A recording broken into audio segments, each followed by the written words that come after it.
नमस्कार बंधुरा आजकेर रेसिपि चिंगड़ी माछेर जल बड़ा भीषण ही सुंदर एक रेसिपि खेतेও खूबই भालो लागे। तो तार जोन्नो देखो आमी निये निয়েছি एखाने चिंगड़ी माछ। माछगुलोके धुए भालो करे परिष्कार करे निয়েছি। आमी एखाने 150 ग्रामेर मतो चिंगड़ी माछ निয়েছি और एखाने निয়েছি बिरि कलाइয়ের डाल 100 থেকে একটু কম হবে। चिंगड़ी माछेर परिमाणटा एकटू बेशी होबे और डालेर परिमाणटा एकटू कम होले खेते बेशी भालो लागे। एबार आमी शिलपाटाय बेटे नेब। तोमरा चाइले मिक्सितेও बेटे निते पारो, तबे शिलपाटाय बाटले এই রান্নার স্বাদটা ভালো হয়। এদিকে দেখো দুটো ডালকেই আমি বেটে নিয়েছি। চিংড়ি মাছটাকে কিন্তু একেবারে মিহি করে বাটিনি, একটু গোটা গোটা রয়েছে। এবার ভালো মতো মিশিয়ে নিতে হবে ডাল আর চিংড়ি মাছ বাটা। ভীষণই সুন্দর একটা রেসিপি। চিংড়ি মাছ তো অনেক রকমভাবেই তোমরা খেয়ে থাকো, একবার এভাবে বানিয়ে দেখবে, আশা করছি তোমাদেরও ভালো লাগবে। এবার স্বাদ মতো দিয়ে দিলাম নুন। এখানে আর কোনো কিছু দিব না, যেহেতু বিরি কলাইয়ের ডাল রয়েছে পেঁয়াজ রসুনটা আমি আর কিছু দেব না। ভালো মতো ডালের সাথে মাছটাকে আমি মেখে নেব। খুব ভালো মতো করে মেখে নিতে হবে যাতে ডাল আর মাছটা ভালো মতো মাখা হয়ে যায়। অন্যদিকে দেখো গ্যাসের চুলায় একটা কড়াইয়ে আমি জল বসিয়ে দিয়েছি, জলটাকে গরম করে নিয়েছি আর এদিকে চিংড়ি মাছ আর ডালটাকেও ভালো মতো মেখে নিয়েছি। এবার গরম জলের মধ্যে একে একে করে ঠিক এরকমভাবে আমি ছোটো ছোটো করে বড়ার আকারে দিয়ে দেব। খেয়াল রাখতে হবে জলটা যেন ভালো করে গরম হয়ে যায়। এবার আলগা করে আমি এভাবেই ছোটো ছোটো করে দিয়ে দেব। ঠিক এরকম ছোটো ছোটো দিলে যখন বড়াগুলো হয়ে যাবে তখন ফুলে ডাবল হয়ে যাবে। এবার একটু ফাঁকা ফাঁকা করে এগুলো দিয়ে দিচ্ছি। আর বড়াগুলো দেওয়ার সময় একেবারে কিন্তু বেশি নাড়াচাড়া করা চলবে না।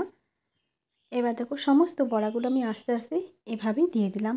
এবার আঁচটাকে বাড়িয়ে আমি বড়াগুলোকে কিছু সময় ধরে রান্না করে নেব। কিছু সময় ধরে দেখো যখন দেখবো জলটা ফুটে উঠেছে বড়াগুলো দেখো, তখন আমি বড়াগুলোকে একটু উল্টে পাল্টে নেব। তার আগে বড়াগুলো যদি একটু নাড়াচাড়া করা যায় বড়াগুলো ভেঙে যাওয়ার ভয় থাকে। এখন কড়াইয়ের মধ্যে সর্ষের তেল গরম করে নিয়েছি। তেলের মধ্যে এবার একে একে করে বড়াগুলোকে দিয়ে দেব, দিয়ে একটু ভেজে নেব। এখানে আমি সর্ষের তেলটা দিয়েছি কারণ সর্ষের তেলের মধ্যে এই বড়াগুলো ভাজলে বড়াগুলো খেতে ভীষণই সুন্দর হয়। এবার আলগা হাতে করে আমি বড়াগুলো দেখো একটু নাড়াচাড়া করে নিচ্ছি। এবার বড়াগুলোকে হতে দেব। কিছুক্ষণ সময় ধরে দেখো বড়াগুলো ভেজে নিয়েছি। ঠিক এরকমভাবে বড়াগুলোকে আমি ভেজে নেব প্রত্যেকটা বড়াই। এখন আমি বড়াগুলোকে নামিয়ে রেখে দিচ্ছি। সমস্ত বড়াগুলোকেই আমি এভাবেই ভেজে তুলে নেব। এখানে বড়াগুলো ভাজা হয়ে গেছে, একটা থালায় নামিয়ে দিয়েছি। আর দেখো বড়াগুলো ভাজা হওয়ার পরে ঠিক এরকম দেখতে হয়েছে। আর এবার তেলের মধ্যে দিয়ে দেব ফোড়নের জন্য গোটা জিরে।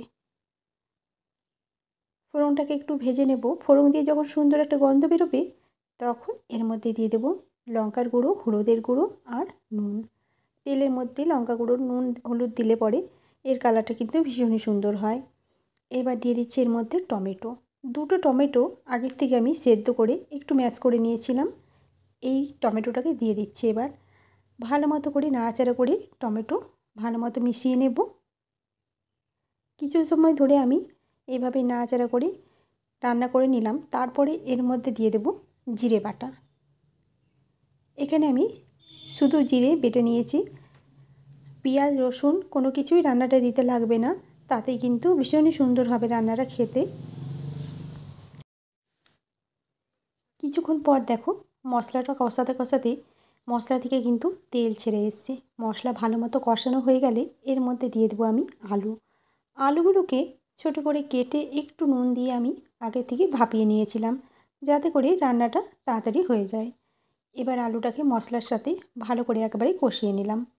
কিছুক্ষণ সময় ধরে এভাবে নাড়াচাড়া করে আলু মশলা যখন ভালো মতো কষানো হয়ে যাবে তখন এর মধ্যে দিয়ে দেবো গরম জল।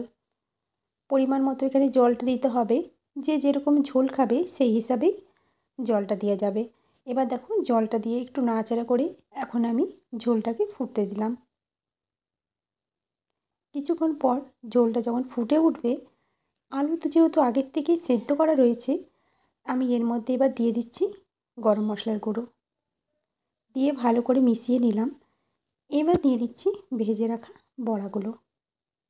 বড়াগুলো দিয়ে খুব বেশি ফুটানোর দরকার নেই, কিছু সময় ধরে ফুটিয়ে নামিয়ে নিলেই হবে। ঝোল আর বড়া দেখো ভালো মতো ফুটে উঠেছে। একটু নাড়াচাড়া করে এবার নামাবার আগে দিয়ে দেবো কয়েকটা কাঁচা লঙ্কা।